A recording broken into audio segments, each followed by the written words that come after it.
problems? Number two, how did that financially impact the utility? And number three, have you put any policies in place to avoid these kinds of problems in the future? For Sherry? I would Sir, let's work with the gas plant problem, and we're going to talk about This question policies. is also about the gas. Right, For sure. right. We're going to let them both address that, policies and what actually happened. Okay, so I'm gonna address the first question, then we'll move on to any other questions you may have. And I thank you for that question. That is a great question. In June, we experienced a steam turbine failure. The bearings in that turbine failed. We took the unit out of service, and the actual cost of repair was not $1.3 million. The actual cost of the repair was $680,000. That unit is back in service as of August 1, and it's running like a champ. And did that answer your question? Are there any policies in place that would Policies in affect place. things like that in the future? Well, that is a mechanical issue. It's not addressed specifically by any financial policies. The policy that could come into play, however, is contingency money to cover such events. And there are contingency dollars available, and as well as the contingencies for those events, we also have a large contingency for rate stabilization. We have $2.8 million in a rate stabilization fund to act as a shock absorber for unannounced impacts on the rates. And for Sherry, how would you address avoiding these kinds of problems in the future? How would I address avoiding them? Well, for one, how was it caused in the beginning? We've talked about that. I've seen the engineering. Either it wasn't built to specs or it was engineered incorrectly. And so it's a matter of hiring a firm that's responsible and that guarantees their work.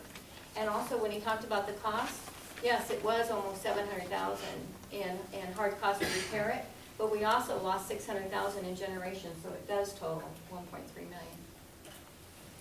Is there another question for the PD? Sure.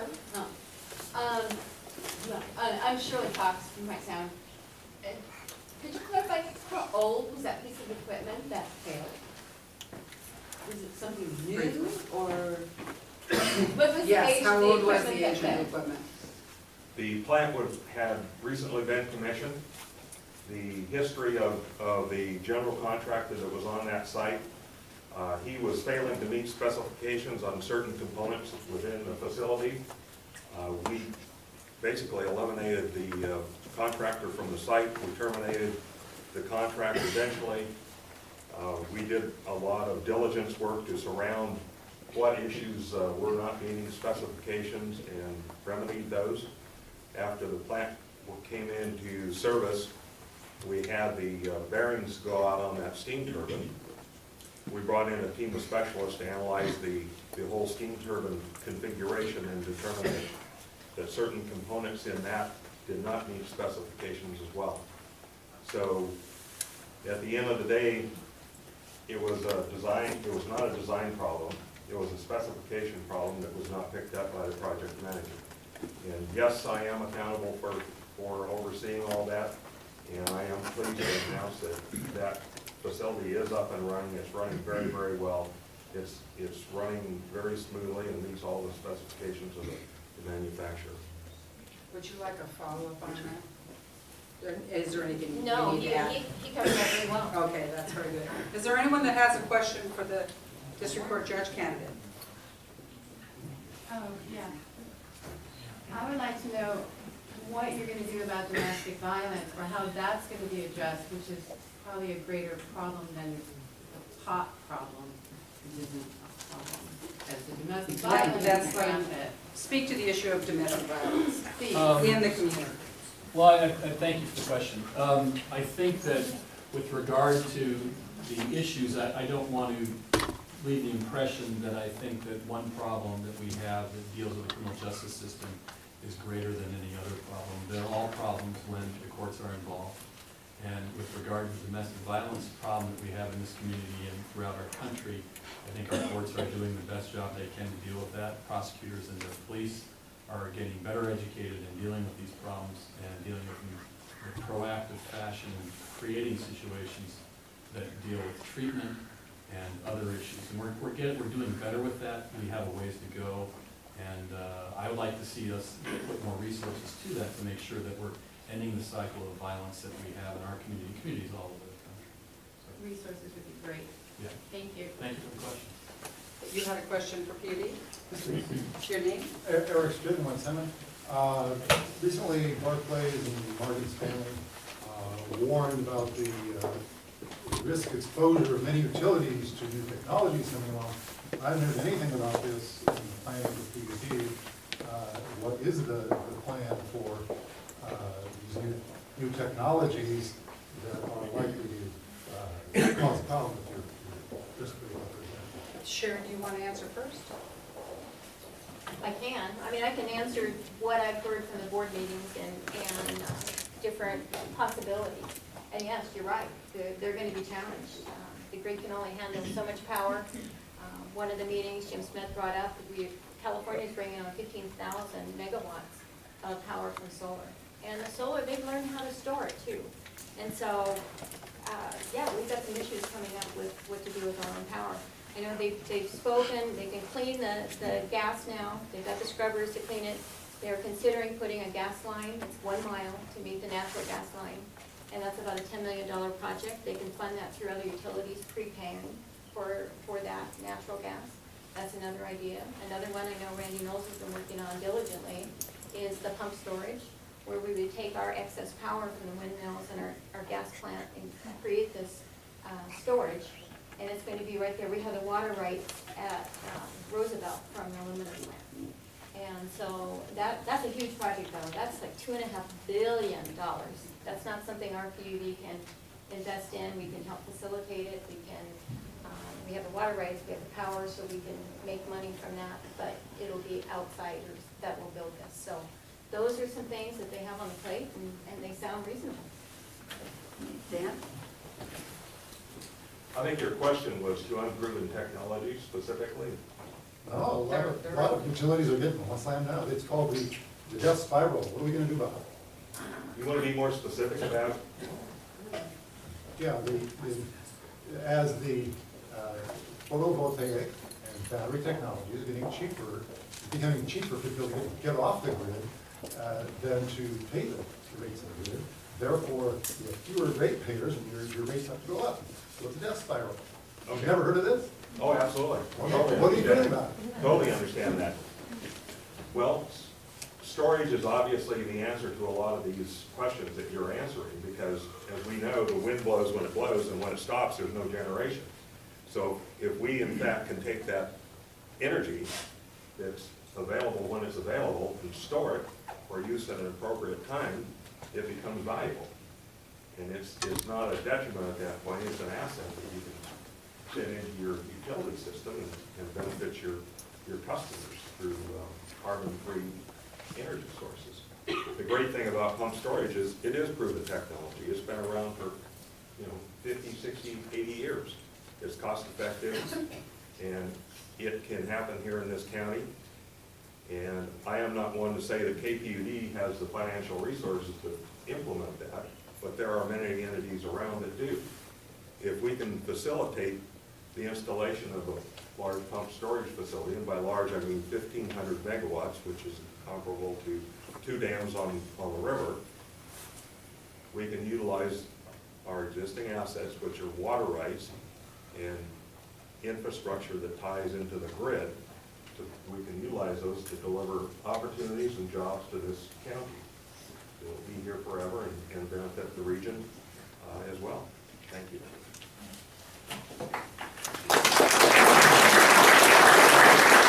See one question back over here. Ted Sperry, White Salmon. Following up on the last comment there. Okay, looking at the storage you're talking about, is this where you're storing in water, you're pumping water, or are you compressing air under the water? Or what is the mechanism you're using to store? The John Day pump storage proposal is pumped hydro. To put a little more meat on the bones, it's essentially a 100-acre pond at the base of the Columbia Hills. The location is the old Goldendale aluminum smelter plant. The upper pool is up on top of the mountain, in which you would also install a 100-acre pond. In between, you would have multiple underground penstocks and multiple turbines at the base of that. So you would have a completely off-the-river storage facility. The water that you would use to make up would be pumped out of the river through utilizing our water rights to use it as makeup water. And yes, you are correct.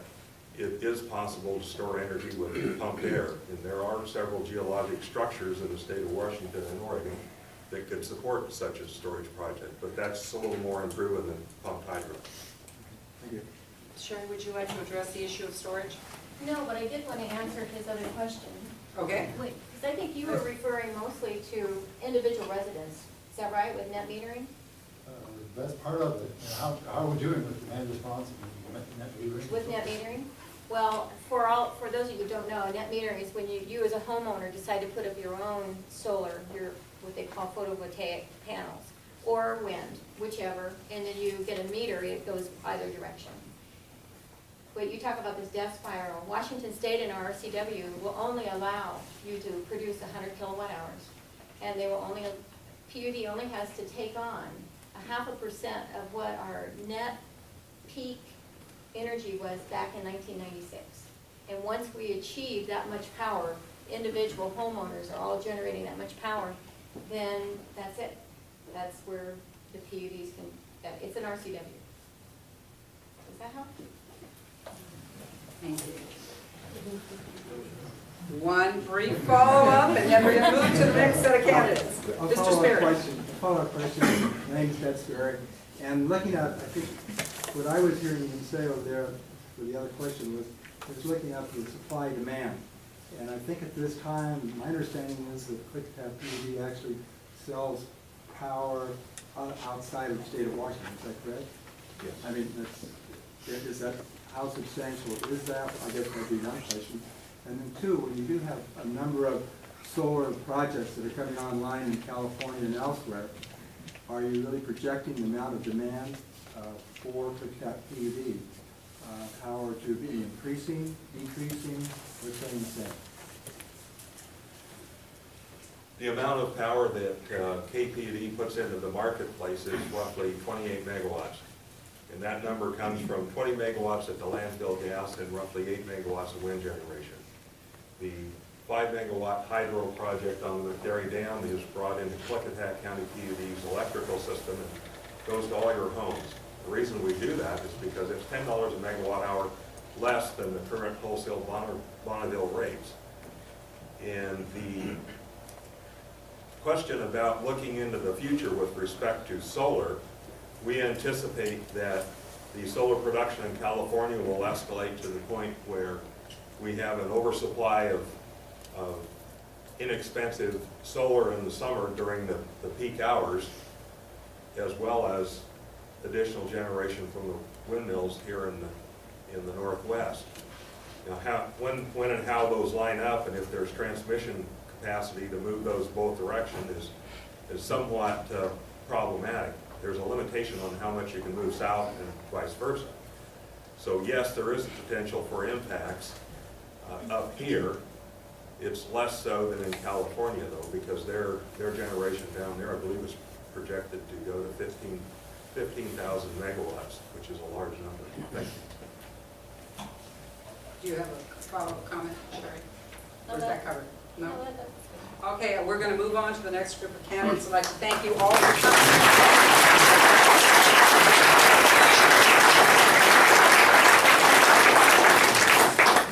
If you do have to stand up and stretch, you have about a minute and a half to do that while the assessor candidates come forward.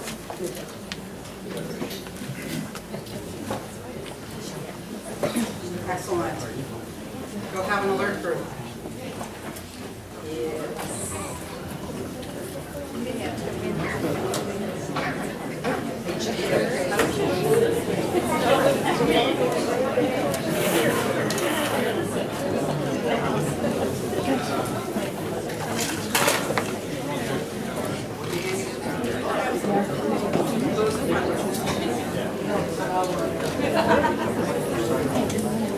Okay, that's a whole 45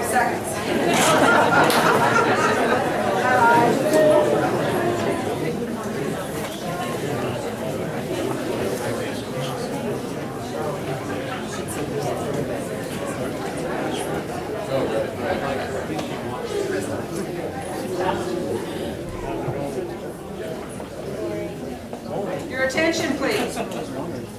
These are the candidates for Clicktack County Assessor.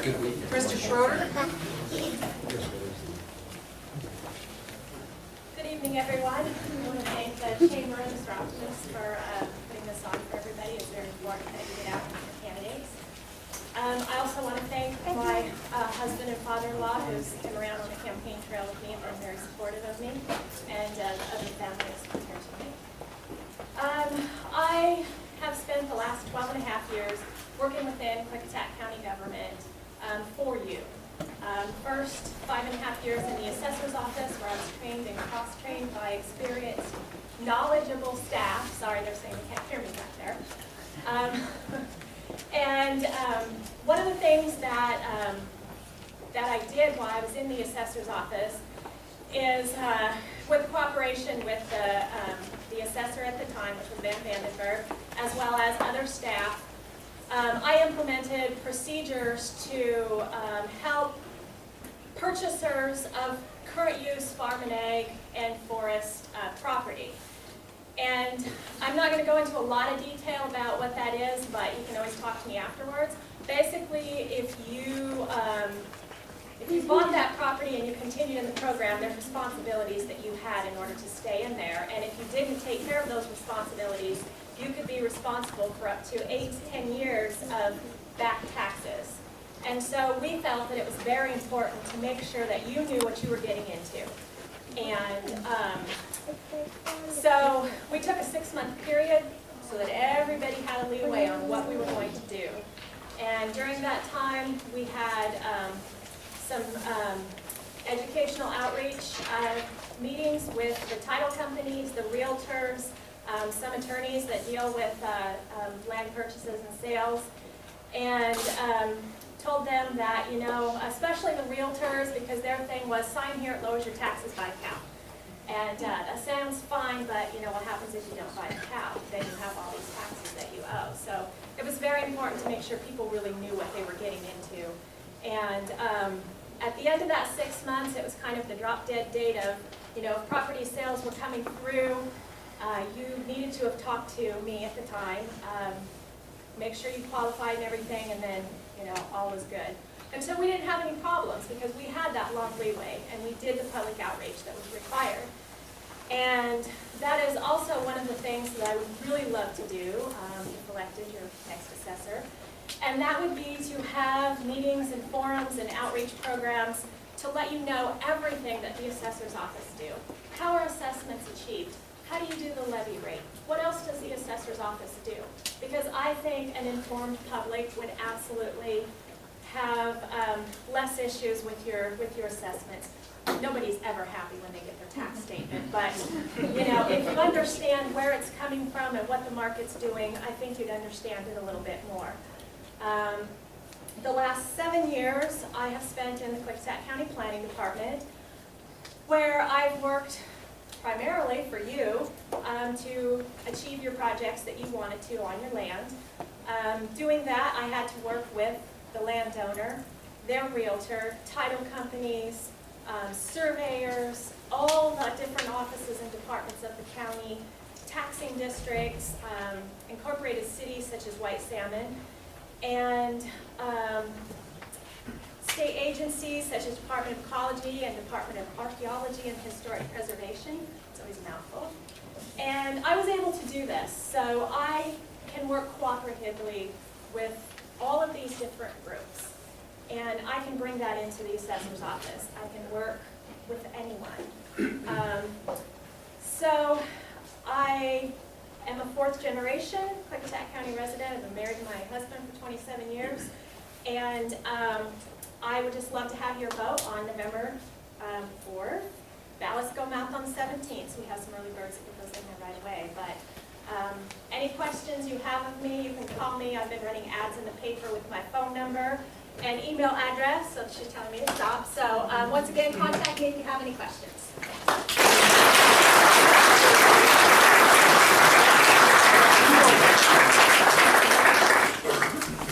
Hi, my name's Darlene Johnson. I live up in Beasy Corners, so I'm familiar with this area here.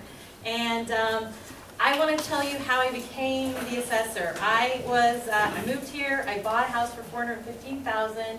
They assessed me for $835,000. I thought for sure it had to be a mistake, but they weren't kidding. And you guys were all around in 2008 when all those values went up, up, up. And so I appealed my value, and when I appealed it, I discovered that there were mistakes in the statistics that they were using. The reason I knew this is because I have a doctoral in business administration with a finance specialty. So I used to teach finance courses. So I was very familiar with what they were doing, and I could see they were doing the wrong thing. I became very angry, and I wanted to help my neighbors that were also in the same situation. So I formed the Klickitat Citizens for Fair Assessments, and I tried to get my information out there so other people that were appealing could use the same information that I had. And I wasn't really that successful in getting that information out there. So when it came along that there was an opening to run for assessor, I decided I would use my background and my knowledge to help my neighbors to make sure their assessments were equal. And when I ran back in 2010, I ran on this report right here. And what I pledged to do was to raise the standards of the assessor's office. So this is the actual thing that I turned out, and it's on 2009, and you can see that they failed to meet many of the minimum standards that are required by the International Association of Assessing Officers, and that is an organization that I belong to, and I believe in them very highly. They set standards for assessors internationally. I've actually been elected by my fellow assessors to represent them at the state level, so I've actually gone to the state conferences. So what has happened is I've come into office and I have a great team that we've put together, and this report card that I ran on, the new one came out for 2013. We now pass all of the standards that were not being passed when I ran for office, and not only that, we had some of the worst scores. We now are like #1 or #2, which I can't even believe. I mean, I would be happy to be in the top 10, but we're #1 or #2. I've taken my duties as the assessor very, very seriously, and I feel that I'm here to represent for the taxpayers. And I have taken, the previous administration did not have an accredited assessor.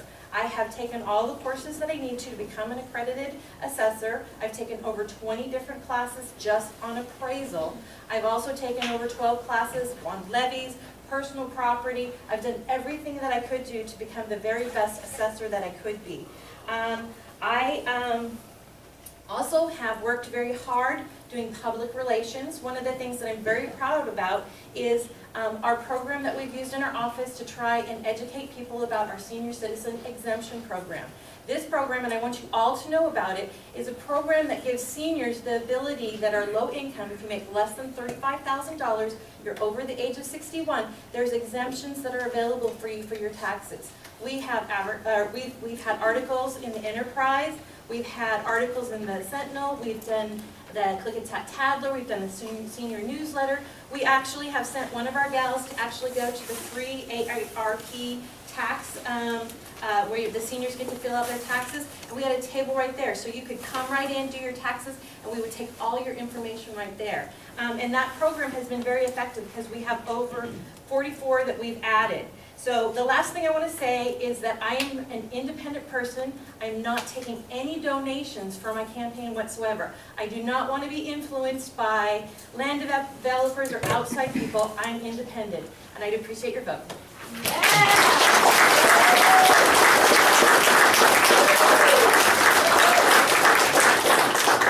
It's going to take about, let's start with 10 minutes and see if that's enough. Are there any questions from the audience?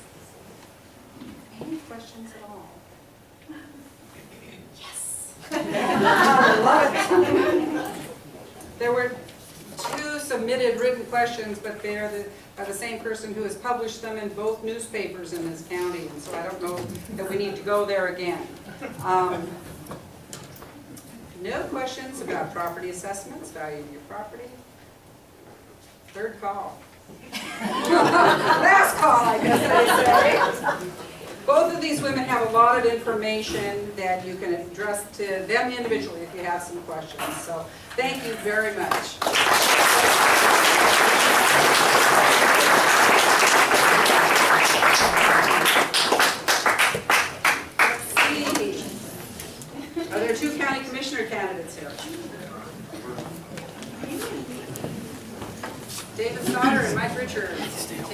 And I'm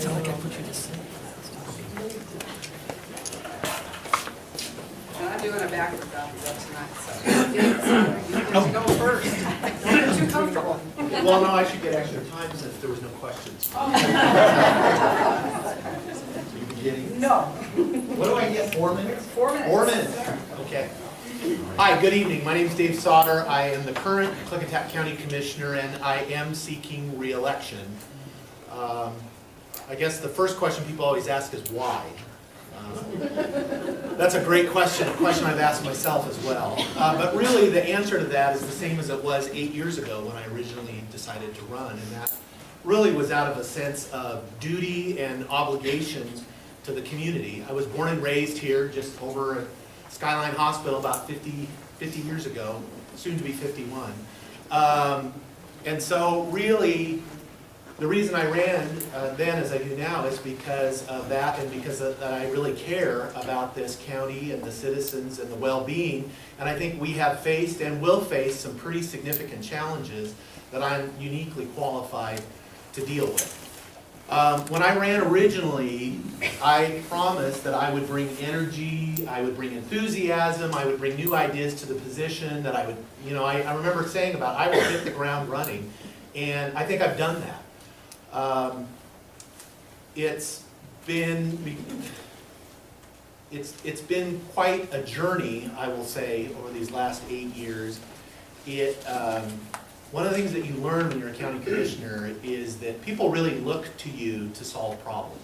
That is mostly what we do. I mean, there's administrative stuff, we handle that, but really the thing that people most connect with a county commissioner is being a problem solver. When they don't know who to talk to and they've got an issue, we're the ones that get the call. And that's actually a great honor to me, is that because people have that trust with us, that when they don't know where else to go, they come to us. And I think I have demonstrated over the last 8 years that I'm pretty good at that. And I would move on now. I knew I was going to do this, but let's talk about the landfill for a little bit. Because I think most of you understand about the Roosevelt Regional Landfill, but I really want to talk to you for a moment about its importance to the fiscal health of the county. It's absolutely critical. Many of you probably don't, or may know, but the landfill is the single largest revenue source to the county. It's larger than property tax, it is larger than sales tax combined. Just to give you some perspective, all of the property tax collected in Clickitat County to run the general county government in 2014 was just over $4 million. Just the sheriff's budget alone is $4.1 million. So you can see a little issue there. When I first got elected, I was a little dismayed at really the county's non-participation in the marketing efforts of the landfill. And so I had gone to Allied Republic and really lobbied for a more meaningful position for the county in the marketing of the landfill. Now, the reason why that's important is because all solid waste contracts in the state of Washington are with other counties or municipalities, so they are basically my counterparts around the state. And so we as a county have unique access to those decision makers. And so I'm here to report that this partnership that we have with Allied has been extremely successful. We had, in 2013, we had record revenue in 2013 of $9.2 million of revenue to the county from the activities at the landfill. Again, $4 million in taxes, you're kidding. So this county is in great shape fiscally, and that is not by accident, that is by good management.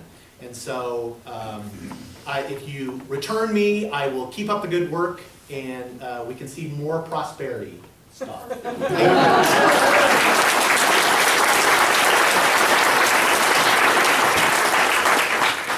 Good evening, everybody. My name is Mike Richards, and first of all, I want to thank Mr. Optimus and the Chamber for putting on this event tonight. I want to say that the county is such a large and complicated animal. For me to try to explain to you why I'm here in 4 minutes or less is really kind of a challenge. But a couple of things came up tonight.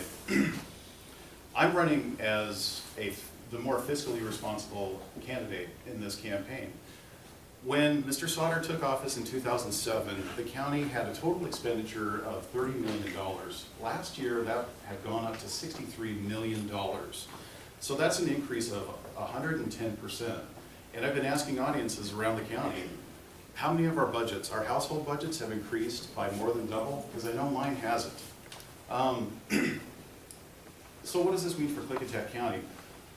I was listening when Mr. Brumback and Ms. McCabe were up here earlier, and they brought up two things that are very close to my heart. One is the debt, and the other is the legacy that we leave to the following generations.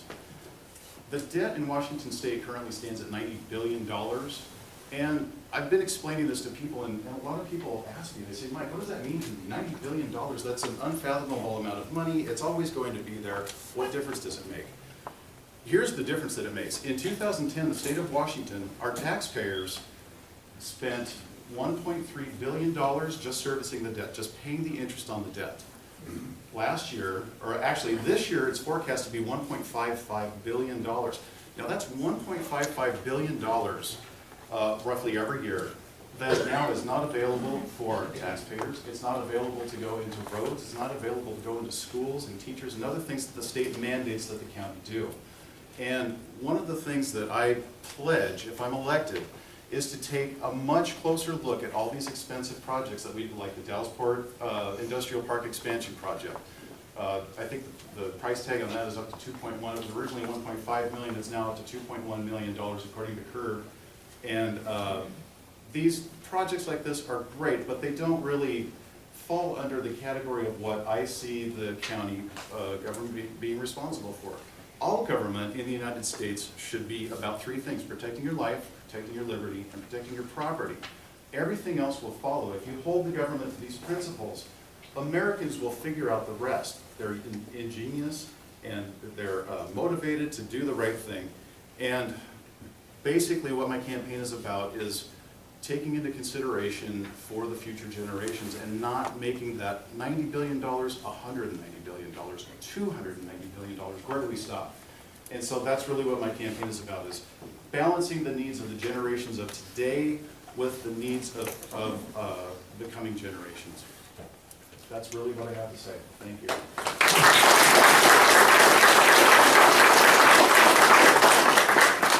Tell me there are no questions. I'm going to address you first. Your name? I'm Pat Meeks. I'm a resident of Wake Savage and also Hawaii. And I want to know from both, knowing the invasive species problems we have in Hawaii and the absolute incompetence of the government there, I mean, bar none, the worst. I want to know if you have any plans to bring any Hawaii garbage, like you tried to do last time, into this county, because I want to know if you're going to try to do that again. Okay, and he started first and speak. Why don't you answer that first? And it's kind of your reaction to importing into the landfill from other states and other areas. Well, I don't. Hawaii most specifically. Yeah. That's something new to me. I wasn't aware that that was going to happen. I don't know that the county has a lot of say in what kind of garbage comes to the landfill, what the quality of the garbage coming to the landfill is. That's something certainly very near and dear to my heart. We have an outbreak of invasive species up in High Prairie where I live right now. It's that knapweed problem. That thing has really exploded and is starting to take over up there. Again, that's something, if it's important to the community, if the community members make that concern aware, make me aware of that concern, that's something that we definitely need to look into. Although I'm not certain what the RCW say about what the county can determine about what a private business takes in garbage. Dave? Wait, no. Yeah, so your question was kind of specific to Hawaii and the previous plan to import waste from Hawaii. There is no current plan at all to import any waste from Hawaii. There were concerns about invasive species. I mean, there was a very extensive USDA protocols that would have to be used in that previous project because of the concerns about invasive species, and those were very, we were concerned about that as well. as far as what was getting imported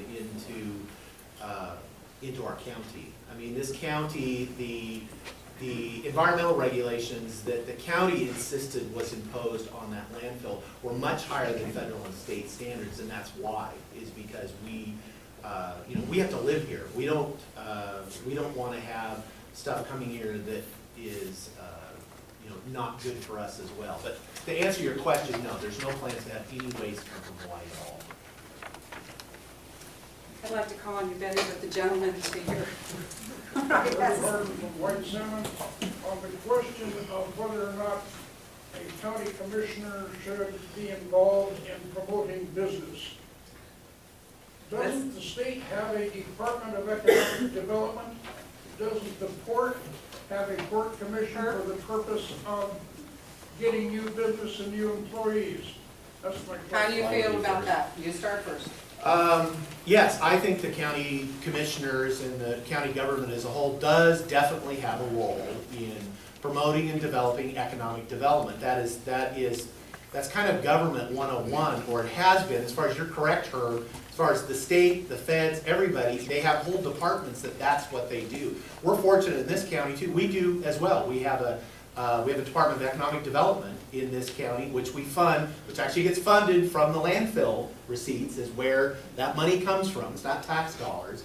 And that's why, is because, you know, we feel that we are responsible for kind of the whole health of the community, and I personally feel that the foundation of that is economic development, that people need jobs, and that all these kind of other social problems fall by the wayside if people have good, gainful employment and have access to that. So my personal philosophy and the county's philosophy under my watch has been very pro-business development, and that we take an active role in that. Did I answer your question? Right? This is something that I've been talking about for the last year. The county government is essentially an extension of the state government. The county takes their direction from the state government via the state constitution and the RCWs. I've done electronic searches on all these documents and searched for the term marketing. It is not in there. It's not a job of the county government to market for a $20 billion corporation. Republic Services is a huge corporation, 35,000 employees in 39 states. Last year they made $3 billion on revenue of $8 billion. Why are we spending any money, whether it comes from Republic or not, to send a county commissioner to do something that I'm sure Republic Services has a huge marketing department set up for this type of job? Betty? Betty Barnes, I'm the mayor of the city of Indian. Louder, Betty. I'm Betty Barnes, I'm the mayor of the city of Indian, and mine's somewhat on the same topic. I serve on the Economic Development Committee, and I would like to know from each of you what you believe economic development is, and do you believe you can do that sitting behind a desk? I just would say we would not have an in situ, we would not have several of our incubator companies down at ports if we were not involved in economic development. Do you want to expand a little more on economic development? I will. Government cannot promote economic activity. It simply can't. It can borrow money and it can spend money that it does not have to try to force economic activity, but it comes at a hidden cost.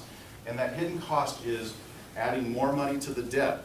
And again, I keep coming back to this $90 billion, and again, people, they don't understand what this $90 billion means. Well, another way to look at it is, has anybody noticed the inflation rate lately? Have they noticed? I've noticed this the other day. Just the other day, my wife and I went to a restaurant and ordered something that we hadn't ordered for a long, long time. The price had gone up. From the time we started going up, it had gone up 50%, and the portions had gotten smaller. So there is hidden inflation out there. Well, why is that? It's because government spends all this money in the forms of grants and low-interest loans. It's given to it from the state government and the federal government, and it's now, that money is now out there in the system. It was free to them. It's now competing for the same products and services that the dollars that you and I work so hard to get, and the prices go up. So it does, you cannot promote, government cannot promote economic activity. The founders understood this, and that's why I keep coming back to the three principles: life, liberty, and property. That's what government can do. Economic Economic development, I have a slightly different take on that. I believe that, no, I mean, I do agree to the point that government does not create business. Government does not create jobs in that sense. What government is good at doing is building infrastructure so that the playing field is level, and then the private sector can come in and build that. Everything that we as a county have been involved in doing, Betty, you were correct as far as it in situ, the county was instrumental in helping that company grow and expand. We partnered with the port, we provided dollars to that. That's a huge industry here. That's a huge private industry. We didn't create those jobs, but we made it possible. And that's what I'm interested in doing and have been doing. I mean, and this $90 billion debt, yeah, that's great. I'm very concerned about that at all. This is a solution to a problem that does not exist here. This county is the envy of the state. We have reserves. We have very little debt. It's strategic debt. It's totally backed by reserves as far as there's actually cash. We could decide tomorrow, if it made economic sense, to pay it all off. It doesn't make sense now. The return that we're actually getting off of the investment is, it's a wash as far as the cost of the interest of what we borrowed on. And that debt is on things, it's actually not here. The other things that we've invested in here in White Salmon, like the slow sand filter system that made water hookups available here in White Salmon. That's economic development as far as I'm concerned. Another issue. The guy that keeps raising his hand points at other people. Are you volunteering that? I'm already first this time, so. The lady who's holding the kid. Your name and where you're from, please? My name is Amanda Richards. I live in High Prairie.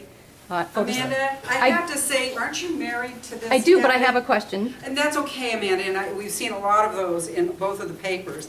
But people that are part of campaigns, it would be good if you let the local citizens ask some questions, because there's 10 other questions here. So if we have time, we'll get back to that. Jan. I'm Jan Branding. I'm a citizen of the county. I live outside of White Salmon. And I have a question of the purported $60 million budget. How much of that is operation and maintenance, and how much of it is capital improvements and reserves?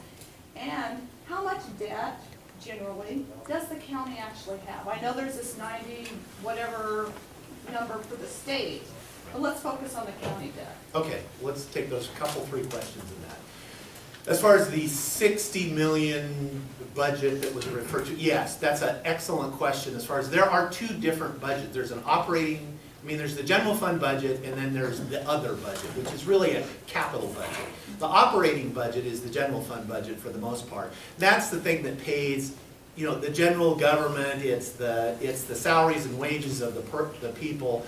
The other, and that actually since I think 2010, we've actually reduced that budget by about $1 million.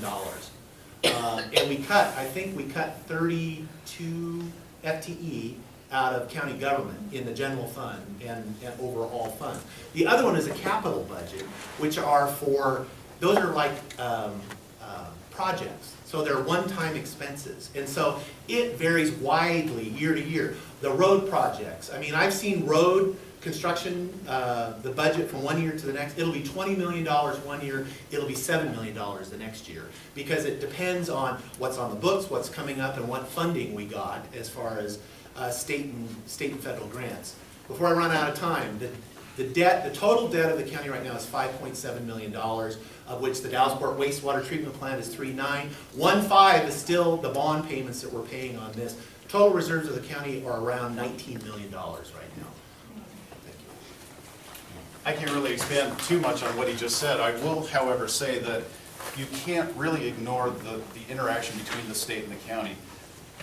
Like I said, the county government really is an extension of the state, so to consider them separately is a little bit misleading, and it kind of tends to hide that cost that I was talking about earlier. Another question. Rosemary is before you, Jim. No, Jim was actually before me, but I do have a question. Rosemary, ladies before Jim. I'm way old fashioned. Go ahead, Rosemary. I've heard Mary Margaret from In Situ say that affordable housing is one of their #1 issues. And I have heard this from a local vineyard grower. So affordable housing in this area is an issue, and how would each of you solve that problem? Who started first last? Thank you. Okay, go ahead, Mike. As far as affordable housing goes, again, I mean, government can only interfere in a market and cause distortions. That's what government does. If there is a market for affordable housing, then that needs to be looked at, and maybe some permits need to be issued, maybe some high-density housing needs to be considered. But again, that's got to come from private activity. That's got to come from private interests. That can't, I'm not sure if you're asking if the county would consider building affordable housing or exactly what that is, but if that's what your question was. But again, you have to rely on the private market to solve these issues. The county can help. It can issue whatever needs to be done, and it can change zonings, that type of thing. But again, it's got to come from private enterprise. Yeah, you're correct as far as Mary Margaret with In Situ. That was one of the prime things that was identified as a limiting factor to future development and growth here in this area was access to affordable workforce housing. And that is a priority of mine. I come from I'm a private sector guy. I was a building contractor for years and years. I like to build things.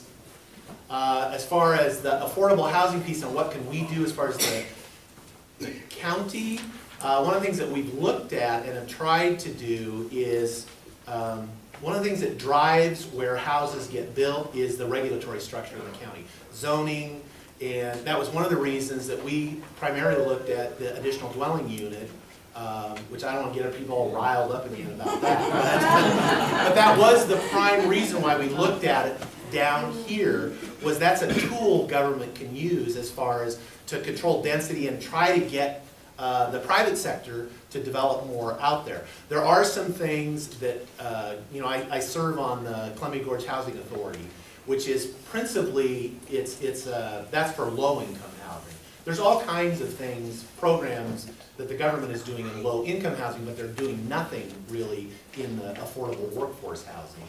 And that's something that's a big focus, really? Ask me another thing. We're gonna send that card home to your wife. Yeah.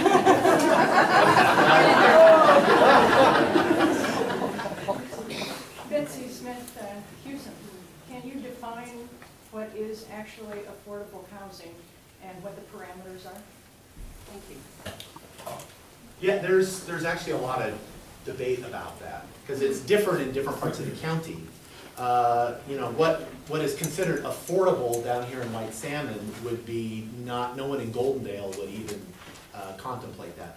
But generally, I'm trying to think, anything as far as there's actually really strict guidelines as far as what, it's so much of medium area income, what that is, usually 100%. There is low income, I think is 50 or 60% of area medium income. And that's where there's programs now that are available. If you are over that, there's nothing.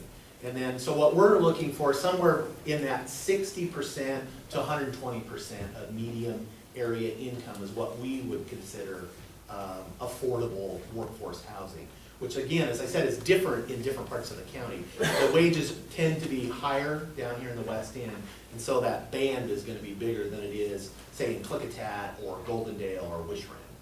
So different solutions are going to be different in different parts of the county. I can't really expand on that. That's pretty well covered. Thank you. I was going to ask, this gentleman's been waiting. Your name? Hi, my name is Tom Whitting. I live in White Salmon, and I'd like to know if you'll support the levy that's being proposed by Mount Adams Parks and Rec District, and if so, why or why not? You can address that if you want. You don't have to tell people how you're going to vote. Can I rephrase the question? How about we ask them to at least reflect on this community and the Parks and Rec proposition that's out there. I just want to say that I'm actually outside of the Parks and Rec district. I'm about a mile east of the line. I'm in Centerville School District, so it doesn't affect me, but I think it might. Yeah, and I would be speaking, I guess, as a voter versus a county commissioner. Because if I put my county commissioner hat on, I can tell you when the rec district passed, but the levy that went with it, that was problematic for us because to have a district that has no source of income, then we end up picking up the tab as far as to run the elections and that kind of stuff. So the commissioner side of me is definitely, I'd like to see the Parks and Rec district actually have a budget. Personally, you know, I will tell you, I was pretty much I was pretty undecided, but I heard Judge Reynolds in Trout Lake talk quite eloquently, I would say, about the Parks and Rec district. And I will say, you know, for me, I am philosophically, I would support the idea of it. I'm still not sure. I need to do some more research on the 19 cents and what I'm actually going to get for that 19 cents. But I think we too often we all want something for nothing, and that builds debt is what that does. And so if we want something, we actually have to pay for it. And so if I want something, I'll pay for it. In reference to the Parks and Rec proposition, if we've got 5 minutes at the end of the night, it's the only thing that we'll probably talk about, not the initiatives, the state initiatives, but we'll do a 5 minutes